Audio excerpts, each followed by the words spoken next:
भगवान परशुराम जी, देवतुल्य भाइयों, शक्ति स्वरूपा माता बहनों, हमारे ब्राह्मण समाज के प्रधान जी, आज सौभाग्य मिला है अक्षय तृतीया परशुराम जयंती बहुत ही महत्वपूर्ण दिन आज जीवन का सौभाग्य लेकर के हम सभी के जीवन में आया है।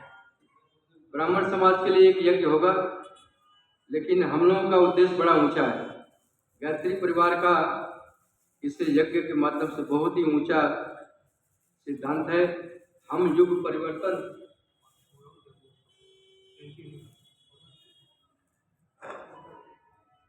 परिवर्तन करने के उद्देश्य से हम यज्ञ करते हैं, क्योंकि आज 21वीं सदी में परम पूज्य गुरुदेव ने जो घोषणा किया है कि युग परिवर्तन होना सुनिश्चित है, और ये भगवान की योजना है, किसी व्यक्ति की योजना नहीं है, किसी सरकार की पंचवर्षीय योजना नहीं है कि अधूरा हो जाएगा। ये भगवान की योजना है और ये योजना पूरी होकर के रहेगी निश्चित रूप से। ये हम सभी का सौभाग्य है कि जन्म दिवस बनाने के लिए हम लोग जो है बैठे हुए हैं। ये वैशाख शुक्ल पक्ष की अक्षय तृतीया के दिन जो है इनका जन्म हुआ, और इनके पिता ऋषि जमदग्नि माता रेणुका जी के माध्यम से भगवान विष्णु के छठे अवतार के रूप में इन्होंने जन्म लिया। और ये आश्वासन भी है भगवान का कि जब जब अनिति अत्याचार बढ़ता है तब तक भगवान किसी न किसी रूप में जन्म लेकर के और अपने भक्तों का उद्धार करने के लिए, पृथ्वी का उद्धार करने के लिए और धर्म की स्थापना के लिए भगवान किसी न किसी रूप में आते हैं। तो ये छठे अवतार के रूप में विष्णु भगवान का अवतार इनके साथ हुआ। ये अन्याय, अत्याचार और संहार, इसके विरोध में इन्होंने इतना बड़ी तपस्या किया। एक भगवान शंकर के भक्त थे। जन्म का नाम तो इनका राम था, लेकिन जब भगवान शंकर ने प्रसन्न होकर के इनको परशु जो फरसा दिया था, उसके बाद इनका परशुराम नाम पड़ा। तो ये 21 बार तो इस पृथ्वी पर जो है क्षत्रियों का जो है अत्याचारियों का नाश किया है। तो आज सौभाग्य हम लोगों को मिल रहा है, उनके जन्मदिन पर यज्ञ करने का सौभाग्य हम सभी को मिल रहा है। जो आज हम लोग इसमें वैदिक मंत्रों के माध्यम से इस यज्ञ पिता गायत्री माता, जो हमारे भारतीय संस्कृति का आधार है, कहा जाता है। यज्ञ जो है सदकर्म को कहते हैं, और गायत्री जो है सद्विचार को कहा जाता है। ये सद्विचार, सद्बुद्धि अगर रहेगी हमारे जीवन में, तभी हम अपने समाज में श्रेष्ठ काम कर पाएंगे, अपने जीवन को भी उन्नति के मार्ग पर ले चल सकेंगे, और सदकर्मों को करते हुए इससे समाज का भी उद्धार कर सकते हैं, अपने जीवन का भी उद्धार कर सकते हैं। तो यज्ञ हमारे भारतीय संस्कृति में हमारे ऋषियों ने इससे बड़ा कोई कार्य बताया ही नहीं। सबसे महत्वपूर्ण कार्य यज्ञ को बताया, क्योंकि अनादिकाल से चला आ रहा ऋषियों की परंपरा है। यज्ञ के माध्यम से ही, चाहे शुभ कार्य हो घर में, चाहे अशुभ कार्य हो, यज्ञ के माध्यम से ही हम करते हैं अपने घर में। यहाँ तक कि हम जब माँ के गर्भ में छोटा बालक आता है, बच्चा, तो उसके पहले से ही हम यज्ञ शुरू कर देते हैं। बच्चा अभी पृथ्वी पर नहीं आया, उसके पहले से ही हम यज्ञ शुरू कर देते हैं, क्योंकि हमारे ऋषियों ने देख लिया था कि ये 84 लाख योनियों से जब मनुष्य गुजरता है तो उसके ऊपर कौन कौन से संस्कार हैं, कौन कौन से बुरे संस्कार हैं। उन बुरे संस्कारों को समन करने के लिए, हटाने के लिए ये संस्कारों की व्यवस्था हुई। और ये 16 संस्कारों की व्यवस्था हमारे ऋषियों ने बड़ी सोच समझ करके किया कि 16 संस्कार अगर हमारे जीवन में हो जाते हैं तो ये हमारा जीवन वास्तव में कहीं भी गलत राह हम नहीं अपनाएंगे। हमारा जीवन श्रेष्ठता के मार्ग पर चलता हुआ चला जाएगा। तो ये यज्ञ पिता गायत्री माता इसलिए संस्कृति का आधार बना दिया गया। होता है सारे विश्व का कल्याण यज्ञ से, जल्दी प्रसन्न होते हैं भगवान यज्ञ से। तो ये सौभाग्य आज मिला हम लोगों को इस ब्राह्मण सभा में। ये तीसरा बार जो है सौभाग्य मिला है हम लोगों को यज्ञ करने का, आज प्रधान जी के माध्यम से। और आने वाले समय में आप लोग देखेंगे कि ये जो प्रयोग हो रहा है, जो बीजारोपण हो रहा है, एक किसान जो है ना, एक मक्के का बीज बो करके आ जाता है और एक मक्के का बीज जो है वो लाखों हजारों मक्का पैदा कर देता है। तो आज लग रहा है कि हम छोटा यज्ञ कर रहे हैं, लेकिन आने वाले समय में जब ये विस्तृत रूप पकड़ेगा, युग परिवर्तन की हवा जब बहेगी, तो आप देखेंगे कि इसमें पूरा समाज आपका जो है, जो सोया पड़ा है, वो सब जगते हुए चले जाएंगे। क्योंकि ये अभी जागरण का ही समय, अभी देव शक्तियां जो है जगाने का काम कर रही है। परम पूज्य गुरुदेव कहते हैं कि बेटे संस्कारित आत्माएं हर जगह उपस्थित हैं, केवल तुम लोग पहुंच जाओ, अपनी बातों को रखो, उनको जगाने का काम तुम लोगों को करना है, उन संस्कारित आत्माओं को। क्योंकि ये युग परिवर्तन में वो संस्कारित आत्माएं हैं जो सहयोग देंगी। और जिस तरीके से भगवान कृष्ण ने गीता में अर्जुन को उपदेश दिया था कि ये अर्जुन, जो तुम्हारे सामने जो बड़े बड़े वीर योद्धा खड़े हैं, ये सब अधर्म के साथ खड़े हैं, सब मरे पड़े हैं। तुम तीर धनुष उठाओ, और ये सब हम मार चुके हैं पहले से, ये सब मर चुके हैं, केवल तुमको श्रेय लेना है।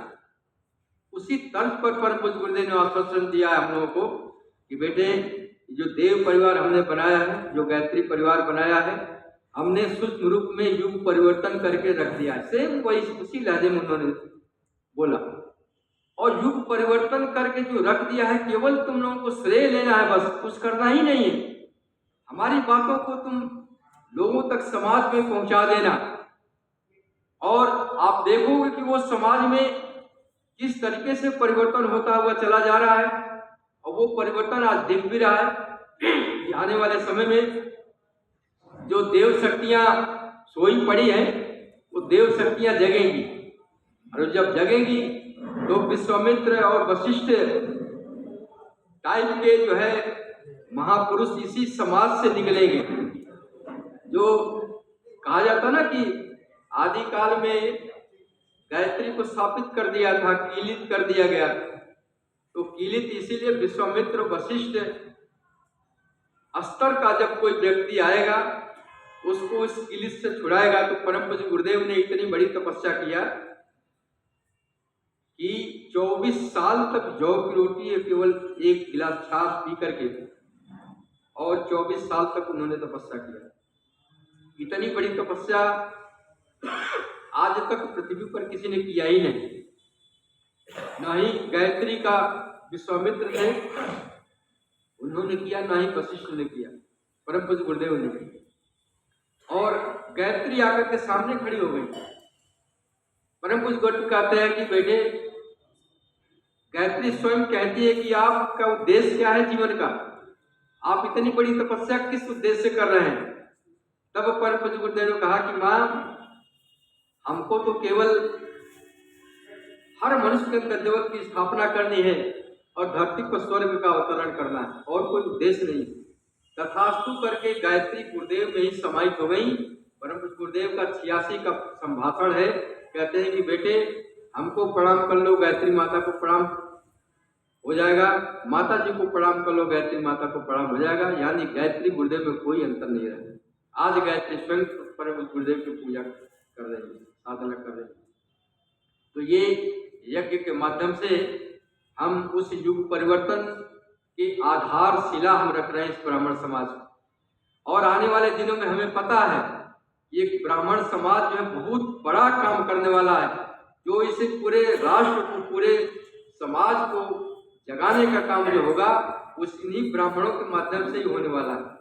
जो हमारे सदियों में होता रहा है, चला आ रहा है, वो परिपाटी फिर शुरू होने वाली है। उस ब्राह्मण समाज फिर जग करके पूरे समाज का नेतृत्व करने वाला है। आप देखेंगे परम पूज्य गुरुदेव वही परंपरा, वही बीजारोपण करके गायत्री यज्ञ को घर घर पहुंचा दिया। बोले कि बेटे घर घर गायत्री पहुंचेगी, सबके अंदर सद्विचार पहुंचेगा, सबके अंदर सद्बुद्धि आएगी, तो सब कुछ बदलता हुआ, युग बदलता हुआ चला जाएगा। क्योंकि युग परिवर्तन का आधार ही सद्ज्ञान है, सद्बुद्धि है। सद्बुद्धि आज के जीवन में अगर किसी को कमी है तो सद्बुद्धि की कमी है। आजकल खाने कमाने और कपड़ा लत्ता की आवश्यकता नहीं है, कमी नहीं है, भरपूर है। हर इंसान सरकार को बिठाल करके राशन दे रही है, पूरे समाज को खिला रही है, तो आज भूखमरी तो है ही नहीं। कमी किस बात की है? जो बड़े बड़े बुद्धिजीवी वर्ग वही सबसे बड़ा भ्रष्टाचार आज कर रहा है, वो कमी है केवल सद्बुद्धि की। सद्बुद्धि आ गई तो वो समाज हमारा बदलता हुआ चला जाएगा। इसीलिए गायत्री को परम पूज्य गुरुदेव ने घर घर पहुंचाया है। घर घर पहुंचा करके उन्होंने संकल्पित कर दिया कि बेटे हमने पूरे विश्व में गायत्री को पहुंचा दिया है, और जितने भी संस्थाएं हैं जो अलग अलग काम कर रही हैं सब एक दिन एक ही ध्रुव पर जुड़ करके, और ये एक ही साथ, एक ही संस्कृति, एक समाज, एक राष्ट्र, एक भाषा होने वाला है पूरे विश्व का। अब मैं जो कह रहा हूँ पता नहीं आपको कितना विश्वास होगा, लेकिन ये सत्य है। पूरा विश्व एक राष्ट्र के रूप में होगा, एक भाषा होगा, एक संस्कृति होगी, एक नियम होगा, और वो पूरा विश्व बदलने वाला है। पूरे भारत का नेतृत्व भारत करेगा, पूरे विश्व का नेतृत्व भारत करेगा। ये होना है, इसी 21वीं सदी में ही होना है, और वो रूपरेखा बन चुकी है और धीरे धीरे वो प्रक्रिया शुरू भी हो चुकी है। आने वाले समय में हमारे आपके ही समाज से ऐसे ऐसे क्रांतियां फूटेंगी कि हम देखते देखते भौचक्का रह जाएंगे। किस टाइप की ये क्रांतियां फूट रही हैं, समाज बदलता हुआ चला जाएगा। तो ये यज्ञ जो है बहुत बड़ा सदकर्म है। यज्ञ रामावतार का जनक माना गया है। यज्ञ को भगवान राम का जन्म यज्ञ से हुआ। दशरथ जी के कोई संतान नहीं थी, यज्ञ किया गया, श्रृंगी ऋषि ने यज्ञ किया। भगवान राम, लक्ष्मण, भरत, शत्रुघ्न इस यज्ञ के माध्यम से आए। तो आज हम उस परिपाटी को भूल गए जिस यज्ञ के माध्यम से काम भुक है, यानी कि सारी कामनाओं को पूरा करने वाला ये गायत्री यज्ञ है। आप अगर निरोगी हैं, आप निरोग हो जाएंगे, यज्ञ करिए। यार आप कुछ मनोकामना पूरा करने हैं, आप यज्ञ करिए, आपकी मनोकामना पूरा होगी। आप निराकार निस्वार्थ भाव से यज्ञ कर रहे हैं तो भगवान की प्राप्ति होगी। तो ये भगवान ने जब इंसान को बनाया तो यज्ञ को भी साथ में बनाया और निर्देश दिया कि आप यज्ञ करते रहना, इन देव शक्तियों का पोषण करते रहना। देव शक्तियां प्रसन्न होगी, संतुष्ट होगी, तो आप लोगों की सुख शांति बनी रहेगी, आप लोगों को सब कुछ मिलता हुआ चला जाएगा। तो ये परिपाटी तभी से होती चली जा रही। हमारे ऋषियों ने 1/3 हिस्सा समय जो है समाज को यज्ञ करने के लिए दिया, निकाला है। और जब हमारे घर घर में यज्ञ होते थे, आप याद करिए अपने त्रेता युग में, यहाँ तक कि असुर भी यज्ञ करते थे, उनको भी पता था कि यज्ञ की महिमा क्या है, और देवता लोग भी यज्ञ करते थे। तो ये परम पूज्य गुरुदेव कहा कि बेटे इस यज्ञ जो है आज के जो समाज में जो दुर्विचार, दुर्भावनाएं और घर घर में गृह कलेश और रोग शोक पतन, कुसंस्कार घर घर में समाहित हो गया है। हर घर पीड़ित है, कोई ऐसा घर नहीं है जो आज पीड़ा से ग्रसित न हो, कुसंस्कार न हो, दुर्भावनाएं न हो, झूठ साथ न बोला जाता हो। ये सारी चीजें जो है आपस में वैमनस्य है, ये सारी चीजें क्या है, हमारा इस वातावरण दूषित हो चुका है। इस वातावरण को दूषित को समाप्त करने के लिए परम पूज्य गुरुदेव ने यज्ञ घर घर स्थापित करने जा रहे हैं कि जितना ही यज्ञ होगा इस वातावरण की शुद्धि होगी, और वातावरण की शुद्धि होने के बाद ये सारे ही जो पाप दुष्कर्म सब समाप्त हो जाएंगे, हमारी दुर्बुद्धि खत्म हो जाएगी। एक समय ऐसा आएगा कि बिल्कुल जो है प्रयोग जितनी भी संस्कारित आत्माएं हैं इस धरती पर आकर के और सदकर्म करेगी। और तो ये ऐसा सौभाग्य हम लोगों को ये मिलने वाला है, युग परिवर्तन। आइए ज़्यादा समय न लेकर के अब कर्मकांड की शुरुआत करते हैं। हमको समय दिया गया है 9 से 11, प्रधान जी ने समय दिया है, तो उसी के अनुरूप कोशिश करते हैं कि हम यज्ञ को पूर्णाहुति तक पहुंचा करके और समय से यज्ञ को पूर्णाहुति किया जाए। तो आइए अब यज्ञ की शुरुआत